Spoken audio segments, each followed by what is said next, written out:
Mi nombre es Sandra Santos, tengo 62 años y durante toda mi vida creí que el amor verdadero siempre vencería.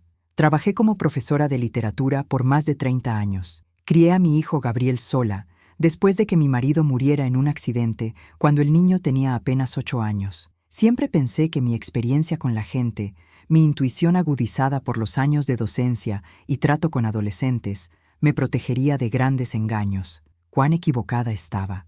La historia que voy a contar cambió por completo mi perspectiva sobre la confianza, sobre el amor y sobre hasta dónde debe llegar una madre para proteger a su hijo. Fue cuando una mujer llamada Elena Volkov entró en nuestras vidas que descubrí que el mal puede vestirse con las más bellas ropas y hablar las palabras más dulces. Lo que nos hizo no fue solo un golpe financiero, fue un ataque quirúrgico al corazón de una familia, un plan tan elaborado y cruel que aún hoy, 2 años después, me pregunto cómo no me di cuenta de las señales antes. Pero quizás lo más impresionante de todo no fue el engaño en sí, sino lo que descubrimos cuando todo se derrumbó, que la verdadera Elena, la persona cuya identidad fue robada, estaba viva, estaba buscando justicia, y que de en medio de toda esa oscuridad nacería algo que ninguno de nosotros esperaba. Acompaña mi historia hasta el final y comenta la ciudad desde donde la estás viendo para que pueda ver el alcance de mi historia. Todo comenzó en una tarde soleada de marzo, cuando Gabriel llegó a casa con un brillo en los ojos que no veía desde hacía años. Mi hijo, entonces con 35 años, siempre fue un hombre dedicado al trabajo, demasiado serio para su edad, tal vez un reflejo de haber crecido sin padre. Como ingeniero civil, había construido una carrera sólida, pero su vida personal siempre quedó en segundo plano. Por eso, cuando entró en casa esa tarde y me dijo que tenía una sorpresa para contarme, mi corazón de madre se llenó de expectativa. «Mamá, conocí a alguien», dijo, con esa sonrisa tímida que conocía desde que era niño. Alguien especial, muy especial.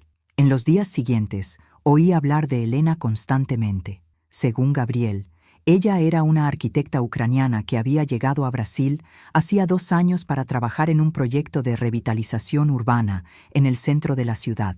Se conocieron en un evento del ayuntamiento donde Gabriel presentaba un proyecto de puentes y ella exponía sus planes para la renovación de edificios históricos. «Fue amor a primera vista, mamá», me decía, con ese romanticismo que yo pensaba que había perdido con la edad. Elena tenía 29 años, hablaba 5 idiomas, había estudiado en universidades europeas y, según Gabriel, poseía una elegancia natural que llamaba la atención donde quiera que fuera. Ella tiene esa manera de hablar, ¿sabes? Como si cada palabra fuera elegida cuidadosamente. Y sus ojos, mamá, son de un azul que parece glaciar, describía él, perdido en ensueños que me recordaban mis propios enamoramientos de la juventud. Confieso que me quedé curiosa y ansiosa por conocerla.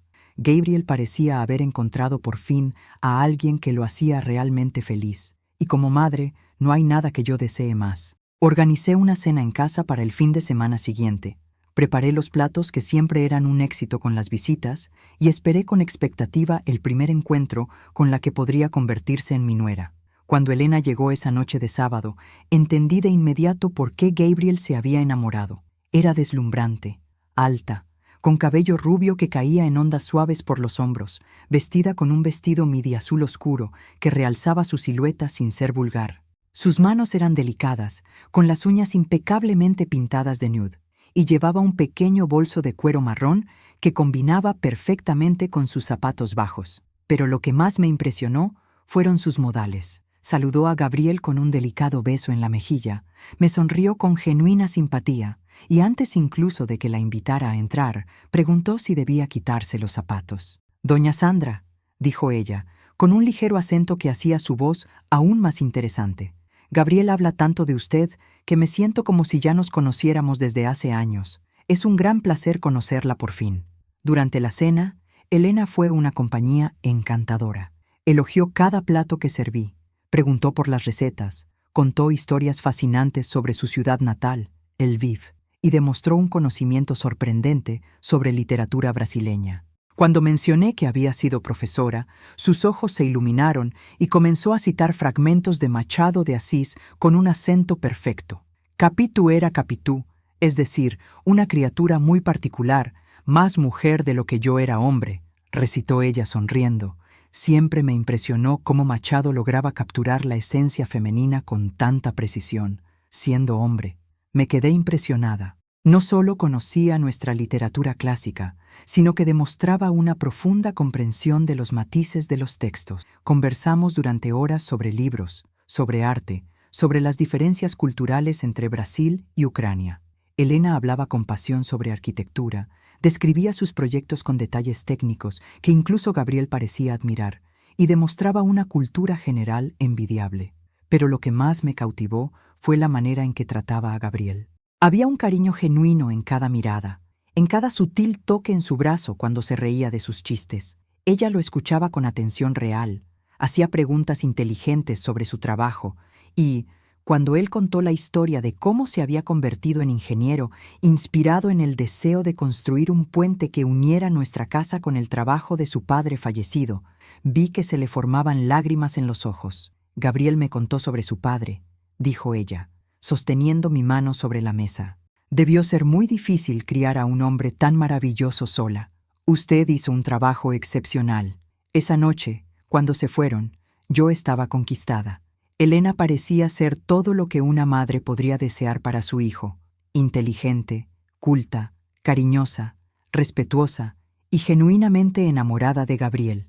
Llamé a mi hermana Carmen al día siguiente para compartir mi entusiasmo. Carmen, tienes que conocer a la novia de Gabriel. Es perfecta, simplemente perfecta, educada, inteligente, bonita, y la forma en que lo mira es como en las películas antiguas, ¿sabes? Ese amor de verdad. En las semanas siguientes, Elena se convirtió en una presencia constante en nuestras vidas. Acompañaba a Gabriel los domingos, cuando venía a visitarme, siempre trayendo pequeños regalos, flores, un libro que pensaba que me gustaría, dulces ucranianos hechos por ella misma. Poco a poco fui conociendo más sobre su vida. Hija única de profesores universitarios que murieron en un accidente cuando ella tenía 22 años, sin parientes cercanos, había decidido viajar por el mundo antes de echar raíces en algún lugar. Brasil me conquistó, decía ella, con esa sonrisa que derretía corazones. Especialmente después de que los conocí. Por primera vez en años, siento que tengo una familia de nuevo. Gabriel estaba radiante. Había perdido peso, se cuidaba más en su apariencia, sonreía constantemente y hablaba sobre planes futuros por primera vez en años. Cuando me contó que estaba pensando en pedirle matrimonio, sentí una profunda alegría mezclada con una pizca de melancolía. Mi hijo estaba creciendo de verdad. Ella es la mujer de mi vida, mamá, dijo él. No puedo imaginar mi futuro sin ella. Elena también demostraba estar igualmente enamorada. Cada vez que hablaba de Gabriel, sus ojos brillaban de una manera que parecía imposible de fingir. Había comenzado a aprender portugués con más dedicación. Decía que quería nacionalizarse brasileña para formar parte oficialmente de la familia Santos. Hablaba sobre los hijos que quería tener con Gabriel, sobre la casa que podrían construir juntos, sobre cómo quería que yo fuera una abuela presente y querida. «Doña Sandra», dijo ella una vez, mientras lavábamos los platos después de un almuerzo dominical. «Espero que no le importe, pero ya la considero como una segunda madre. Perdí a mis padres tan joven. Tenerla cerca hace que mi corazón se sienta completo». ¿Cómo resistirse a palabras así? Elena había llenado un vacío que ni siquiera yo sabía que existía en nuestra familia. La casa se sentía más alegre cuando ella estaba presente, las conversaciones más interesantes y Gabriel más feliz de lo que jamás lo había visto. Fue por eso que lo que sucedió después me tomó tan completamente desprevenida. La primera grieta en esa perfección apareció 3 meses después de conocerla. Era un jueves por la noche, y yo estaba en casa preparando la cena cuando oí voces que venían del jardín.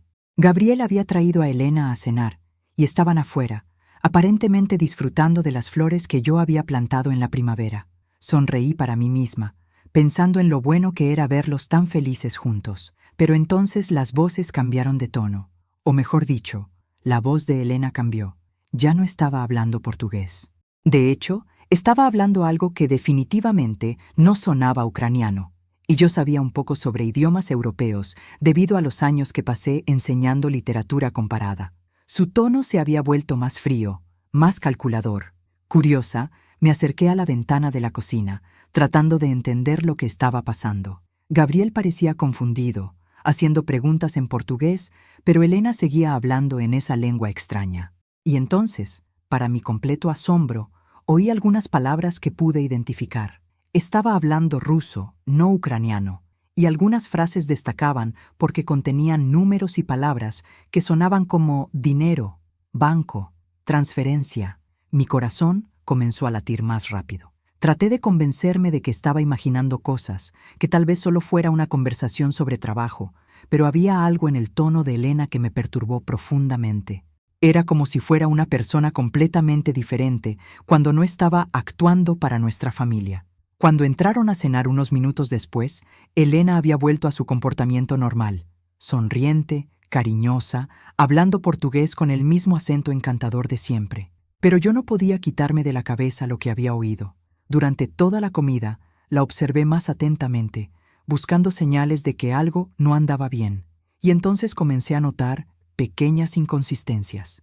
Elena siempre decía que había perdido a sus padres cuando tenía 22 años, pero esa noche, contando una historia sobre su infancia, mencionó algo que su madre le había dicho cuando tenía 24. Cuando Gabriel le preguntó sobre la contradicción, ella se rió y dijo que a veces se confundía con las edades porque hablaba tantos idiomas diferentes. Mi cabeza a veces revuelve los números, dijo ella, besándole la frente con cariño. Lo siento, amor. Otra cosa que me llamó la atención fue su teléfono. Elena siempre lo mantenía boca abajo cuando estaba con nosotros, y esa noche, cuando sonó durante la cena, lo apagó rápidamente diciendo que era del trabajo y podía esperar. Pero en el breve momento en que la pantalla se hizo visible, vi que la llamada estaba identificada con un nombre masculino ruso, Dmitri. Traté de alejar esos pensamientos, de convencerme de que estaba siendo paranoica. Elena era maravillosa, Gabriel era feliz, y yo probablemente estaba viendo problemas donde no existían. Tal vez solo era el miedo natural de una madre de perder a su hijo, como Carmen me había sugerido cuando compartí mis pequeñas preocupaciones con ella. «Sandra, estás siendo tonta», dijo mi hermana. «La chica es un ángel. Gabriel nunca ha sido tan feliz. Deja de buscarle 3 pies al gato». Pero las semanas siguientes trajeron más inconsistencias. Elena dijo una vez que había estudiado arquitectura en la Universidad de Kiev, pero luego mencionó haber estudiado en Moscú. Cuando la interrogué, explicó que había hecho un intercambio, pero noté el breve momento de vacilación antes de la respuesta.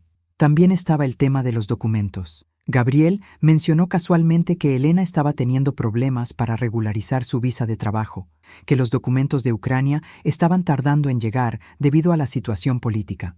Ella siempre cambiaba de tema cuando el asunto salía a colación, diciendo que los abogados se estaban encargando de todo y que pronto todo se resolvería. Pero lo que realmente me puso en alerta fue una conversación que escuché por casualidad cuando estaba en el baño durante una de sus visitas. Elena estaba en la sala hablando por teléfono, aparentemente pensando que yo no podía oírla. Una vez más, hablaba en ruso, y esta vez pude captar más palabras porque hablaba más despacio. No soy fluida en ruso, pero años enseñando literatura me dieron nociones básicas de varios idiomas. Escuché palabras como matrimonio, herencia, dinero, y algo que sonaba como «el plan está funcionando». La sangre se me heló. Cuando volví a la sala, Elena había regresado a su comportamiento normal, conversando alegremente con Gabriel sobre los planes para el fin de semana, pero yo ya no podía fingir que no pasaba nada. Comencé a prestar atención a cada detalle, cada palabra, cada gesto. Fue entonces cuando empecé a notar que Elena sabía cosas sobre nuestra familia que Gabriel nunca le había contado. Pequeños detalles sobre nuestra situación financiera, sobre las inversiones que mi difunto marido había dejado, sobre la casa que heredamos y que hoy vale una cantidad considerable debido a la valorización del barrio. ¿Cómo sabía ella esas cosas? La gota que colmó el vaso llegó 2 semanas después. Pasaba por la casa de Gabriel para entregarle unas recetas que le había prometido cuando vi a Elena saliendo de un taxi sola. Miró a los lados como si estuviera comprobando si alguien la veía, y luego entró por la puerta trasera. Extraño, pensé. ¿Por qué no usaría la puerta principal? ¿Y por qué actuaría de forma tan furtiva? Decidí esperar un poco antes de ir. Media hora después, vi a Elena salir por la puerta principal, ahora vestida de forma completamente diferente, con ropa más sencilla, el cabello recogido, sin maquillaje. Parecía una persona totalmente diferente. Caminó hasta la esquina y se subió a otro taxi. Esa noche llamé a Gabriel. Hijo, ¿Elena pasó por tu casa hoy por la tarde? No, mamá. ¿Por qué? Yo pensé que la había visto por ahí. Ella tuvo una reunión con clientes todo el día. Apenas tuvimos tiempo de almorzar juntos. Mentira. Elena había estado en su casa, sola, durante al menos media hora, y había ocultado deliberadamente eso de él. Esa noche no pude dormir. Mi mente bullía con posibilidades, todas ellas malas, y por primera vez en meses me permití considerar la posibilidad de que Elena no fuera quien decía ser. En los días siguientes comencé mi propia investigación discreta. Llamé a una exalumna mía, Patricia, que trabajaba en el ayuntamiento en el departamento de urbanismo. Si Elena realmente estaba trabajando en un proyecto de revitalización urbana, Patricia lo sabría. ¿Elena Volkov?, repitió Patricia cuando le pregunté. Nunca oí ese nombre, y puedo garantizarte que no tenemos ningún proyecto de revitalización que involucre a arquitectos extranjeros actualmente. De hecho, cortamos ese tipo de contrataciones el año pasado por cuestiones presupuestarias. Mi corazón se aceleró. Si Elena no estaba trabajando para el ayuntamiento, ¿cuál era su trabajo real? ¿Cómo se mantenía? ¿De dónde venía el dinero para la ropa cara, los regalos, las cenas en restaurantes sofisticados que Gabriel mencionaba? Decidí ir más a fondo. Llamé a mi prima Luisa, que trabajaba en el sector de inmigración del consulado americano. Si alguien podía ayudarme a entender la situación de Elena, sería ella. Luisa, necesito un favor. Es sobre la visa de una persona, una ucraniana que está saliendo con Gabriel. Le expliqué la situación, omitiendo mis sospechas más profundas. Luisa prometió hacer algunas verificaciones discretas. La respuesta llegó 3 días después y me dejó aún más alarmada. Sandra, no hay registro de entrada al país de ninguna Elena Volkov ucraniana en los últimos 3 años. De hecho, busqué en todas las bases de datos disponibles y no hay ningún registro de una persona con ese nombre y nacionalidad. ¿Cómo que no hay registro? O entró ilegalmente, o está usando documentos falsos, o... Luisa hizo una pausa. O no es quien dice ser. Colgué el teléfono con las manos temblando. Elena no existía oficialmente. ¿Quién era la mujer que había conquistado a mi hijo? ¿Qué quería realmente de nosotros? La situación se volvió aún más perturbadora cuando, 2 días después, Gabriel me llamó eufórico. «Mamá, tengo una noticia increíble. Elena dijo que sí». «¿Dijo que sí a qué, hijo?» «Le pedí matrimonio. Nos vamos a casar». Sentí como si el suelo hubiera desaparecido bajo mis pies. Gabriel se había comprometido con una mujer que, al parecer, ni siquiera existía legalmente. Y yo estaba allí, con información que podría destruir su felicidad sin saber exactamente qué hacer. Qué maravilloso, Gabriel. Felicidades. Pareces extraña, mamá. ¿Está todo bien? Estoy solo.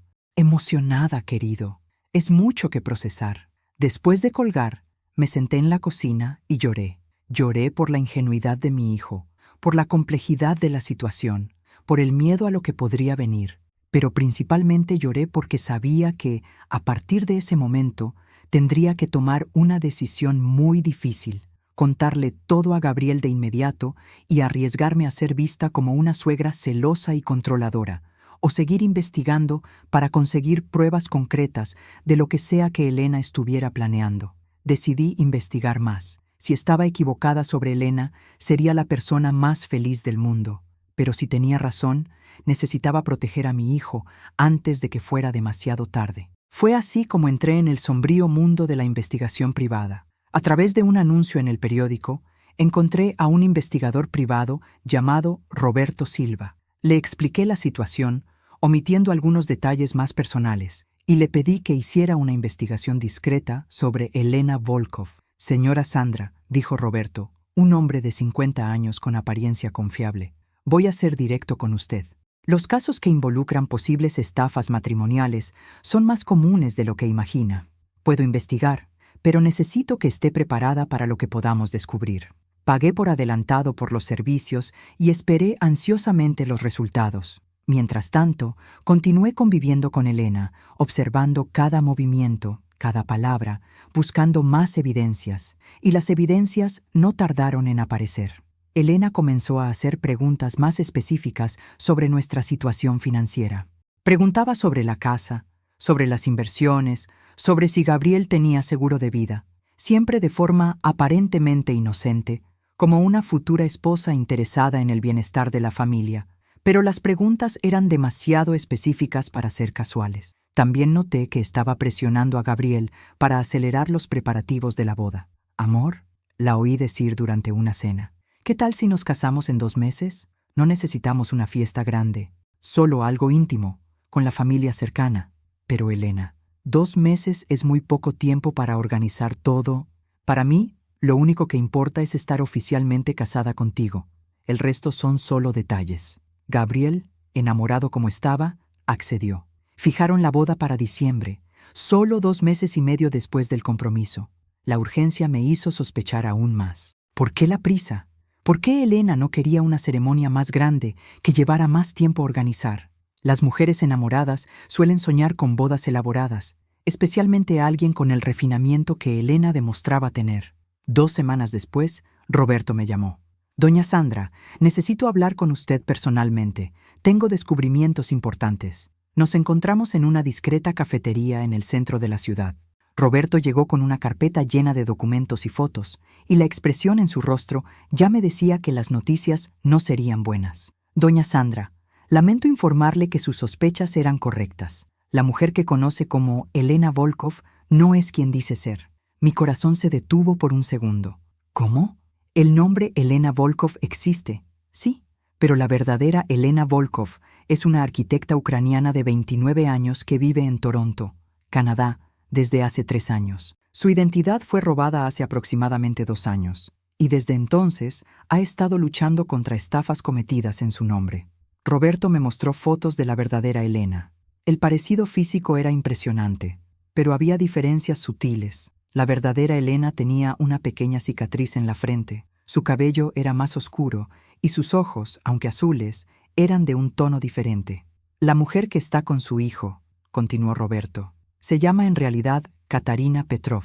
Es rusa, no ucraniana, tiene 34 años, no 29, y es una estafadora profesional especializada en estafas matrimoniales». Sentí que el mundo giraba a mi alrededor.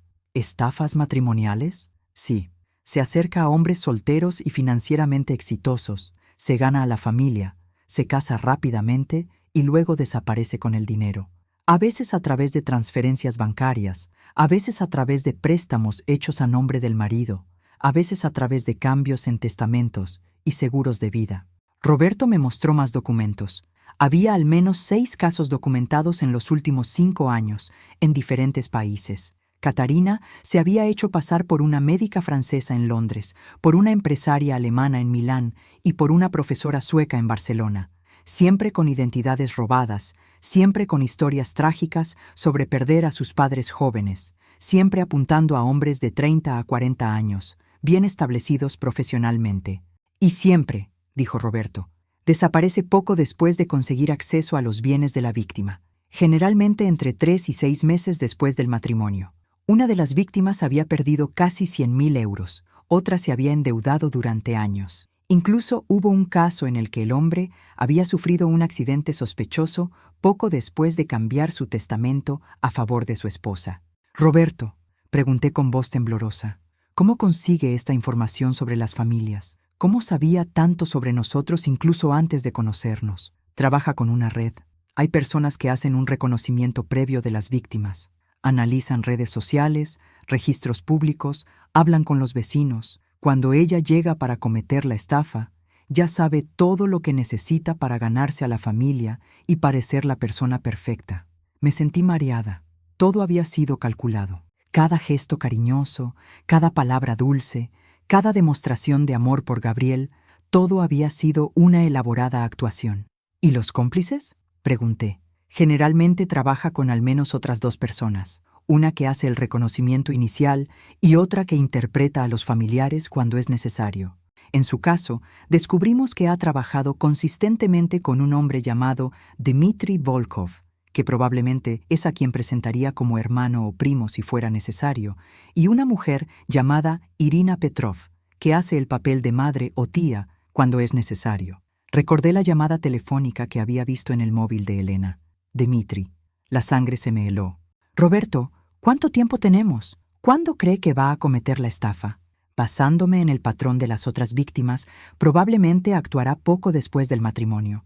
Podría empezar con pequeñas peticiones, alguna emergencia familiar que necesite dinero urgente, problemas con documentos que requieran el pago de altas tarifas. Luego evolucionará a transferencias más grandes o cambios en cuentas bancarias y seguros. Roberto me entregó una copia de todos los documentos. Doña Sandra, necesita contarle todo a su hijo lo antes posible. Estas personas son peligrosas, no solo financieramente, sino también físicamente. Algunos exmaridos de las víctimas sufrieron accidentes cuando comenzaron a sospechar. Salí de esa reunión con una mezcla de terror y determinación. Terror por lo que Elena, o más bien Katarina, podría hacer si descubría que sabíamos la verdad. Determinación para proteger a Gabriel a toda costa. Pero cuando llegué a casa y pensé en cómo contarle todo a mi hijo, me di cuenta de que estaba ante un dilema imposible. Gabriel estaba completamente enamorado. Había cambiado toda su vida en función de esta mujer. ¿Cómo podría acercarme a él y decirle que todo era una elaborada mentira? Además, conociendo a mi hijo, sabía que me preguntaría cómo había descubierto todo esto. Tendría que admitir que había investigado a Elena a escondidas, contratado a un detective privado, violado la privacidad de la mujer que él amaba. Se pondría furioso conmigo, y con razón. Pero si no decía nada, Gabriel se casaría con una criminal en 2 semanas. Decidí que necesitaba más pruebas, algo indiscutible que hiciera imposible que Gabriel negara la verdad. Necesitaba atrapar a Katarina Infraganti. Fue entonces cuando ideé un plan. Llamé a mi sobrino André, hijo de Carmen, que trabajaba como analista de sistemas y entendía de tecnología. Le expliqué que necesitaba ayuda para verificar algunas cosas sobre la novia de Gabriel sin entrar en muchos detalles. Tía Sandra, eso no parece muy legal. André, confía en mí. Es para proteger a Gabriel. ¿Puedes ayudarme a instalar algo en el ordenador de su casa para ver qué hace esta mujer cuando está sola allí? A regañadientes, André accedió. 2 días después, cuando Gabriel salió a trabajar y Elena estaba en una de sus misteriosas reuniones, entramos en su casa y André instaló un software de monitoreo remoto en el ordenador.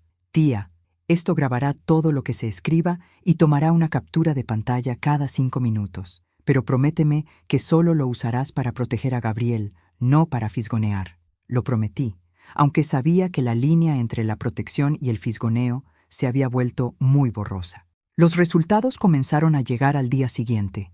Elena había usado el ordenador de Gabriel para acceder a correos electrónicos en ruso, sitios de bancos internacionales y foros donde discutía estrategias matrimoniales con otros estafadores. Pero lo que me aterrorizó de verdad fue descubrir que había accedido a las cuentas bancarias de Gabriel. No solo accedido, había hecho capturas de pantalla de todos los movimientos financieros de los últimos 2 años y había enviado los archivos a un correo electrónico con una dirección rusa. También había conversaciones en las que discutía sobre nosotros con los cómplices, como si fuéramos objetivos de una operación militar. La vieja está empezando a sospechar, escribió en un mensaje. Necesito acelerar el cronograma. Después del matrimonio, 2 semanas como máximo para completar la primera transferencia. ¿Primera transferencia? ¿A dónde? ¿Cuánto dinero estaba en juego? Continué leyendo las conversaciones y descubrí el plan completo. Katarina pretendía, poco después del matrimonio, alegar que había recibido una noticia trágica. Su hermana, en Ucrania, había sufrido un accidente y necesitaba una cirugía urgente. Le pediría a Gabriel que le prestara 50.000 reales, prometiendo devolvérselos tan pronto como pudiera acceder a sus cuentas en Europa. Pero ese sería solo el comienzo. En las semanas siguientes, habría otras emergencias, problemas legales con la herencia de sus padres, tarifas para transferir dinero de Europa, cuestiones con documentos de inmigración. Cada situación requeriría más dinero, siempre con promesas de devolución que nunca se concretarían. Y si Gabriel comenzaba a sospechar, había un plan B. Katarina alegaría estar embarazada y le pediría que cambiara los seguros de vida y la cuenta bancaria para proteger al bebé. Con acceso a las cuentas, lo vaciaría todo y desaparecería. Lo más impactante de todo fue descubrir que si nada de eso funcionaba, había instrucciones detalladas sobre cómo provocar un accidente que dejara a Gabriel incapacitado o muerto, permitiendo que ella, como esposa, heredara todo legalmente. Mis ojos se llenaron de lágrimas al leer esas palabras frías, calculadoras, sobre mi hijo. Para Catarina, Gabriel no era un ser humano con sentimientos, sueños y toda una vida por delante. Era solo un objetivo, una fuente de dinero, un obstáculo que debía ser eliminado cuando ya no fuera útil. Imprimí todas las pruebas, organicé los documentos que Roberto me había dado y supe que había llegado el momento de enfrentar la situación. Pero aún necesitaba decidir cómo hacerlo de la manera menos traumática posible para Gabriel. Fue entonces cuando Catarina cometió el error que selló su destino. 3 días antes de la boda, me llamó diciendo que quería hablar conmigo a solas. Dijo que era sobre una sorpresa para Gabriel y me pidió que nos encontráramos en casa cuando él estuviera trabajando. Cuando llegó esa tarde de martes, trajo consigo a 2 personas que presentó como sus padres adoptivos que habían llegado de Europa especialmente para la boda. «Doña Sandra», dijo ella, sonriendo angelicalmente, «quiero presentarle a Iván y Svetlana. Ellos me criaron después de que perdí a mis padres biológicos. Son mi verdadera familia». El matrimonio era convincente, debo admitirlo. Iván, un hombre grande y barbudo que hablaba español con un acento fuerte, y Svetlana, una mujer elegante de unos 60 años, con modales refinados. Elogiaron mi casa, trajeron regalos caros y contaron historias conmovedoras sobre cómo habían adoptado a Elena después de la muerte de sus padres. Pero yo sabía exactamente quiénes eran: Dmitri Volkov e Irina Petrov, los cómplices de Catarina. «Qué maravilla conocerlos», dije, fingiendo estar encantada. «Elena habló tanto de ustedes». Aunque ella había dicho que no tenía familia, vi un breve momento de tensión pasar por el rostro de Catarina. «Ah, es complicado, ¿sabe? No son familia de sangre, así que a veces digo que no tengo familia para no tener que explicar toda la triste historia». Durante las siguientes 2 horas, observé a los 3 interpretar sus papeles. Era una actuación impresionante, debo admitirlo. Svetlana lloró al contar cómo había encontrado a Elena huérfana y devastada. Iván mostró fotos falsas de Elena de niña con ellos. Catarina interpretaba a la hija amorosa que finalmente había encontrado la felicidad. Pero yo conocía la verdad. Y lo más importante, tenía pruebas. Cuando se fueron, supe que había llegado el momento. No podía posponerlo más. Gabriel se casaría en 3 días, y yo necesitaba impedirlo antes de que fuera demasiado tarde. Esa noche, llamé a Gabriel y le pedí que viniera a casa al día siguiente. Le dije que era urgente y que necesitaba hablar con él sobre algo muy importante relacionado con la boda. «Mamá, me estás preocupando». «¿Qué pasó?» «Gabriel, solo ven. Y por favor, ven solo. No traigas a Elena. Necesito hablar contigo primero». La noche que siguió fue una de las más largas de mi vida. Ensayé mentalmente la conversación, traté de prever las reacciones de Gabriel, me preparé para su ira, su incredulidad, su dolor. Gabriel llegó al día siguiente a media tarde, visiblemente preocupado. «Mamá, ¿qué está pasando? Te ves fatal. ¿Estás enferma?» Nos sentamos en la sala donde tantas veces habíamos conversado sobre la vida, sobre el futuro, sobre sueños y esperanzas. Ahora estaba a punto de destruir el mayor sueño que mi hijo jamás había tenido. «Gabriel, lo que te voy a contar va a ser muy difícil de escuchar, pero necesito que me escuches hasta el final antes de reaccionar». Y entonces le conté todo. Desde las primeras sospechas hasta las pruebas concretas. Le mostré los documentos de Roberto, las impresiones de las conversaciones que ella había tenido en su ordenador, las fotos de la verdadera Elena Volkov. Le hablé de los otros hombres que habían sido víctimas de ella, del plan detallado para robar su dinero, de las amenazas a su seguridad física. Gabriel me escuchó en silencio absoluto. Su rostro pasó por una serie de emociones: incredulidad, ira, negación, confusión y, finalmente, un dolor profundo que me partió el corazón. Cuando terminé, se quedó en silencio durante largos minutos, hojeando los documentos, mirando las fotos, procesando todo lo que había oído. «Mamá», dijo finalmente con la voz rota, «¿cómo pudiste hacer esto? Investigar a Elena a escondidas, contratar a un detective, invadir mi ordenador». ¿Cómo pudiste violar nuestra privacidad de esta manera? Gabriel, yo... No. Se levantó, caminando por la sala como un animal enjaulado. Siempre has sido controladora, pero esto ha superado todos los límites. ¿No confías en mi juicio? ¿No puedes aceptar que yo pueda ser feliz con alguien que no sea aprobado por ti?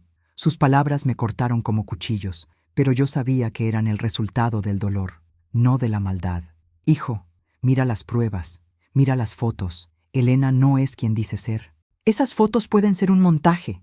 Esos documentos pueden ser falsos. Le pagaste a ese investigador. Pudo haber inventado todo esto para justificar el dinero. Gabriel se aferraba a la negación como un hombre que se ahoga, se aferra a cualquier cosa que flote. Gabriel, llama a la policía. Pídeles que verifiquen. Llama al consulado ucraniano y pregunta por Elena Volkov. Haz tus propias investigaciones. Eso es exactamente lo que voy a hacer, dijo, tomando los documentos. Y cuando demuestre que te equivocas, cuando descubra que intentaste destruir mi relación basándote en paranoias y celos, no sé si podré perdonarte. Salió dando un portazo, dejándome sola con mi corazón destrozado. Había hecho lo que tenía que hacer para protegerlo, pero el costo había sido mayor de lo que imaginé. En las siguientes 24 horas no tuve ningún contacto con Gabriel. Intenté llamarlo varias veces, pero no contestaba. Le envié mensajes que quedaron sin respuesta. Lo único que sabía era que la boda seguía programada para el día siguiente. Fue entonces cuando recibí una llamada inesperada. ¿Hola? ¿Doña Sandra Santos? Sí, ¿quién habla? Mi nombre es Gabriel. ¿Puede venir a casa, por favor? Y traiga todos esos documentos. Su voz sonaba extraña, rota, derrotada. Gabriel, ¿qué pasó? Solo ven, por favor. Cuando llegué a la casa de Gabriel, lo encontré sentado en la cocina, con el ordenador portátil abierto en la mesa y papeles esparcidos por todas partes. Su rostro estaba rojo, como si hubiera llorado, y sus manos temblaban ligeramente. «Mamá», dijo sin mirarme. Tenía razón. Sentí que mi corazón se encogía. No había triunfo en esa victoria, solo tristeza por ver a mi hijo tan destrozado. ¿Qué descubriste? Llamé al consulado ucraniano primero. Confirmaron que no hay registro de que Elena Volkov haya salido de Ucrania en los últimos 3 años. Luego llamé al ayuntamiento. Realmente nunca trabajó allí. Gabriel hizo una pausa, respirando profundamente. Pero lo que realmente me convenció fue esto, dijo, señalando el ordenador portátil. Encontré una memoria USB escondida en su habitación. Pensé que tal vez eran fotos nuestras o algo romántico que estaba preparando como sorpresa. Giró la pantalla del ordenador portátil hacia mí. Lo que vi me hizo sentir náuseas. Era un archivo detallado sobre Gabriel y nuestra familia, fotos nuestras tomadas sin nuestro conocimiento, copias de documentos personales, información sobre nuestra situación financiera, planos de nuestra casa, horarios de nuestra rutina. Era como si fuéramos objetivos de una operación militar. «Hay más», continuó Gabriel, «planes detallados sobre cómo manipularme, sobre cómo ganarse a ti, sobre cuándo y cómo pedir dinero. Incluso hay instrucciones sobre cómo provocar un accidente que pareciera natural». Su voz se quebró en la última frase. «Gabriel, mamá, planeaba matarme.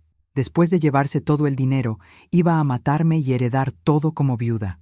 Abracé a mi hijo mientras él finalmente permitía que las lágrimas cayeran. Todo el dolor, toda la decepción, todo el horror del descubrimiento se filtraron en sollozos que parecían venir del alma.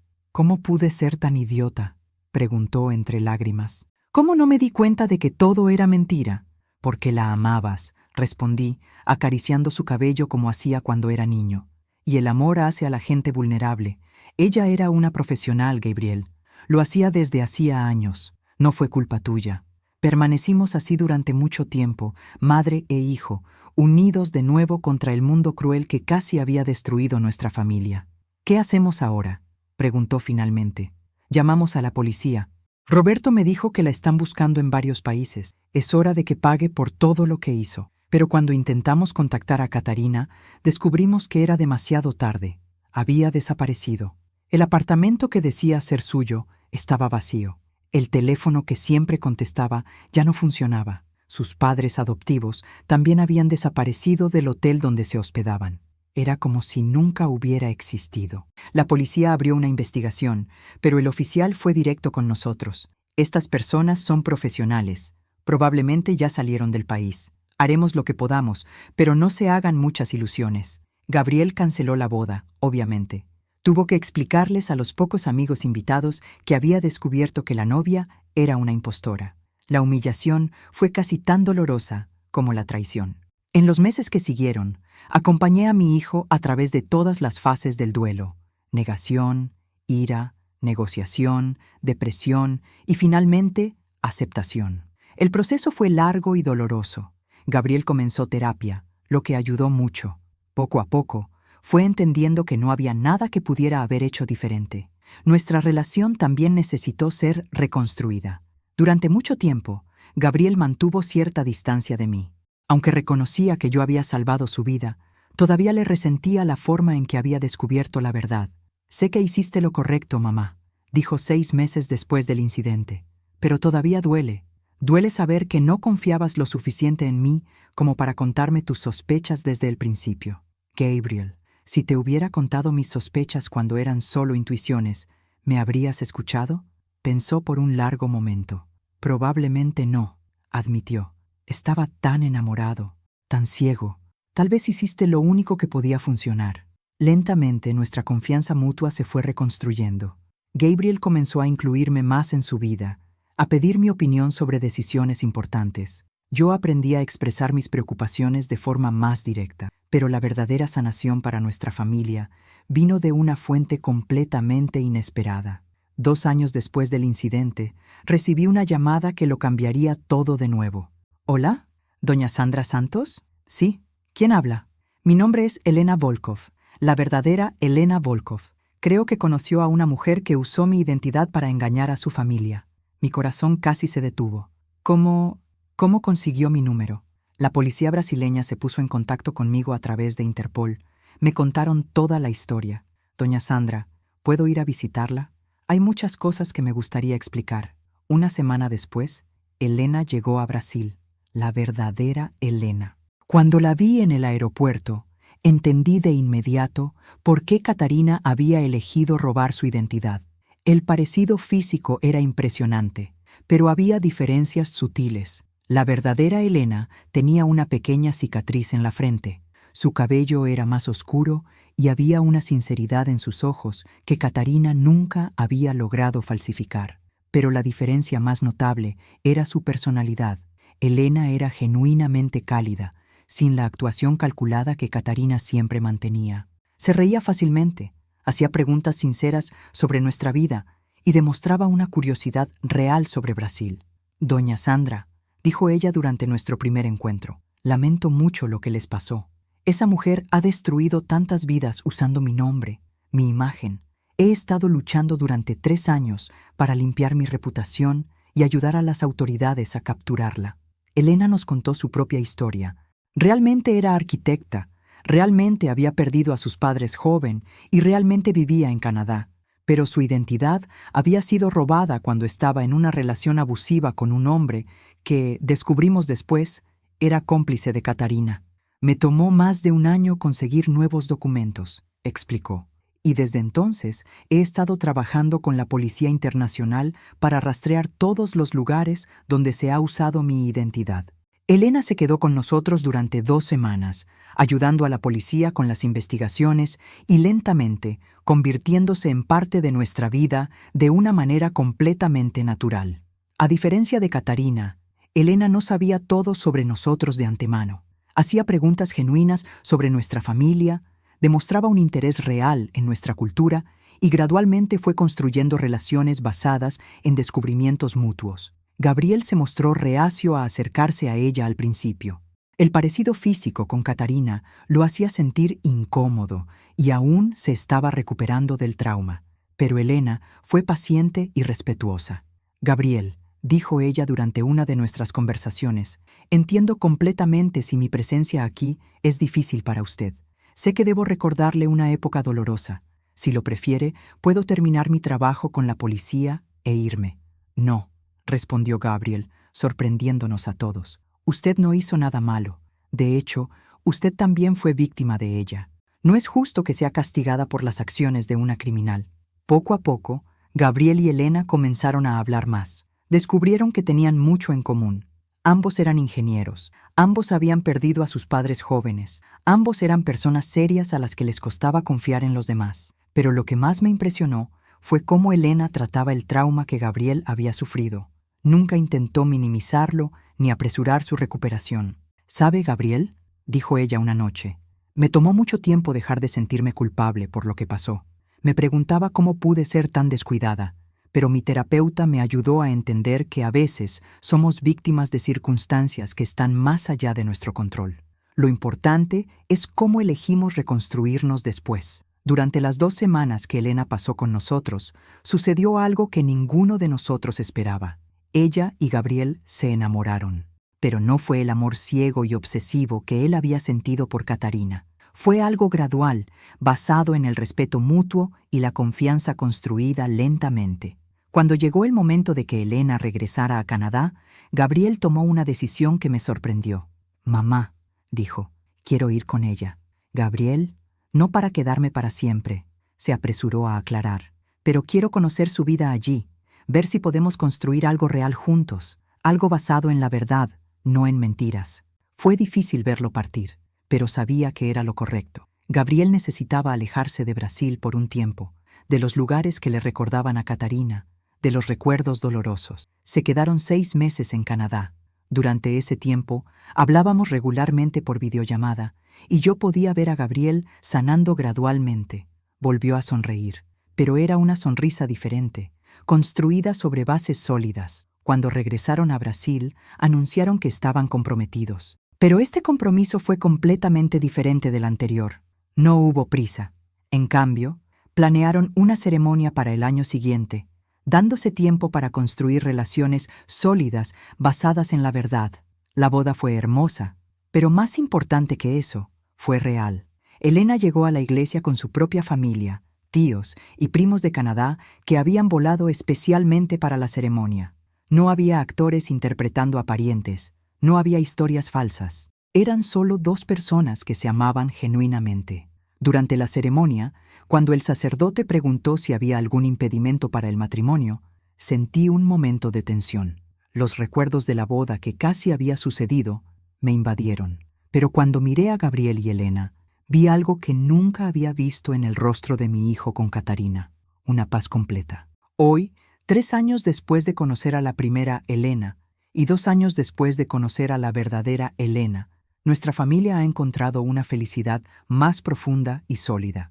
Gabriel y Elena han construido una vida basada en la confianza mutua, el respeto y la experiencia compartida de haber sobrevivido a traumas similares. Ahora tienen una hija, mi nieta Ana, que es la luz de nuestros ojos. Elena se nacionalizó brasileña el año pasado y abrió su propia oficina de arquitectura. Gabriel sigue trabajando como ingeniero, pero ahora con una perspectiva de vida mucho más equilibrada. En cuanto a Catarina, finalmente fue capturada el año pasado en Argentina, intentando cometer la misma estafa en otra familia. La operación internacional logró arrestarla junto con sus principales cómplices. Está cumpliendo una condena de 15 años por fraude internacional, robo de identidad e intento de homicidio. Roberto, el investigador privado que me ayudó, se ha convertido en un amigo de la familia. Dice que nuestro caso fue uno de los más complejos en los que ha trabajado, pero también uno de los que tuvo el final más satisfactorio. Doña Sandra, me dijo recientemente, no solo logramos evitar un crimen, sino que al final, 2 personas que fueron heridas por la misma criminal encontraron sanación la una en la otra. Es raro ver algo tan hermoso nacer de algo tan feo. Mirando hacia atrás, me doy cuenta de que toda esa terrible experiencia nos enseñó lecciones valiosas sobre la confianza, sobre el amor, sobre la importancia de proteger a quienes amamos, incluso cuando es difícil. Aprendí que a veces el amor verdadero requiere el coraje de tomar decisiones difíciles. Gabriel aprendió que no todo el amor que se siente intensamente es real, pero que eso no significa que el amor verdadero no exista. Elena aprendió que es posible reconstruir la vida después de que te roben la identidad, que es posible encontrar personas que te amarán por la persona que realmente eres. Y todos aprendimos que las cicatrices pueden convertirse en puentes. Las heridas que Catarina causó en nuestras vidas se convirtieron en los puntos de conexión que nos permitieron encontrarnos y construir algo más fuerte. Hoy, cuando miro a Gabriel jugando con Ana en el jardín mientras Elena trabaja en sus proyectos en la mesa del porche, siento una profunda gratitud por haber tenido el coraje de investigar cuando algo parecía incorrecto, por haber insistido en la verdad incluso cuando era dolorosa, porque al final descubrimos que de en medio de la mentira más elaborada puede nacer la verdad más hermosa, y que a veces las personas que más necesitamos en nuestras vidas llegan a nosotros a través de los caminos más improbables, incluso a través de la oscuridad dejada por aquellos que intentaron destruirnos.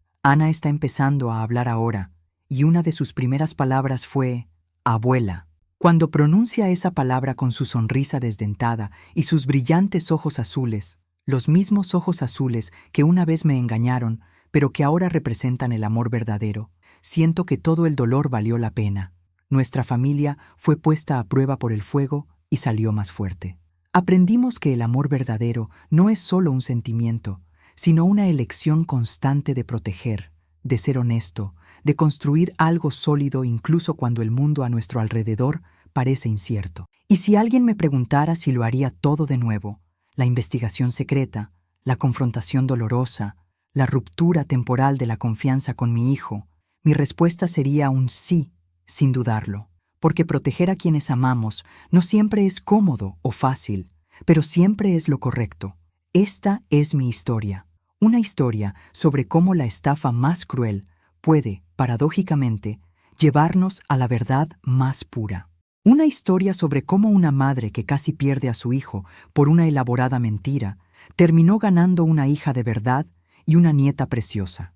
Una historia sobre cómo, a veces, Dios escribe derecho en renglones torcidos, y las peores experiencias de nuestras vidas pueden convertirse en los cimientos de las mejores. Una historia sobre el renacimiento, sobre las segundas oportunidades, sobre cómo el amor verdadero puede florecer en los lugares más inesperados. Ahora, mientras escribo estas últimas líneas, puedo oír a Ana jugando en el patio con Gabriel, sus risas resonando por la casa. Elena está en la cocina preparando el almuerzo dominical que se ha convertido en nuestra nueva tradición. El aroma de sus platos ucranianos mezclado con especias brasileñas ha creado una fusión única que representa perfectamente a nuestra familia, diferentes orígenes unidos por el amor verdadero. A veces, cuando miro a Elena cortando verduras con la misma precisión que usa en sus proyectos arquitectónicos, o cuando veo a Gabriel enseñándole a Ana a andar en bicicleta con la misma paciencia que su padre tenía conmigo, pienso en cómo la vida tiene sus propios planes, mucho más grandes y más sabios que los nuestros. Si Catarina nunca hubiera entrado en nuestras vidas, Gabriel nunca habría conocido a Elena. Si yo no hubiera investigado, nunca habríamos descubierto la verdad a tiempo. Si Elena nunca hubiera tenido su identidad robada, nunca habría buscado justicia y llegado a nosotros. Cada pieza del rompecabezas, incluso las más dolorosas, fue necesaria para llegar a donde estamos hoy. Roberto me dijo una vez que nuestra historia debería convertirse en un libro. Doña Sandra, dijo riendo, esta historia lo tiene todo: suspense, drama, investigación y un final feliz. Hollywood haría una película de esto. Tal vez tenga razón. Pero para mí no es una historia de suspense o drama. Es simplemente una historia sobre una familia que aprendió que el amor verdadero vale cualquier lucha, cualquier sacrificio, cualquier dolor. La semana pasada, Ana dijo su primera frase completa: Abuela, te amo. En ese momento, sosteniendo a mi nieta en mis brazos, con Gabriel y Elena sonriendo a mi lado, supe que todo el dolor había valido la pena. Cada lágrima derramada, cada noche sin dormir, cada momento de miedo, todo nos había llevado exactamente a donde necesitábamos estar. Y cuando Ana crezca y me pregunte sobre nuestra familia, sobre cómo se conocieron Gabriel y Elena, le contaré una versión suavizada de esta historia. Le hablaré sobre cómo a veces las personas malas hacen cosas malas, pero que siempre hay esperanza, que siempre existe la posibilidad de un nuevo comienzo, que siempre hay amor verdadero esperando ser descubierto, incluso en los lugares más improbables. Hoy es domingo, y como todos los domingos, nuestra casa está llena de vida, de amor, de futuro. Gabriel está haciendo planes para construir una nueva casa para su familia, usando sus conocimientos de ingeniería y los talentos arquitectónicos de Elena.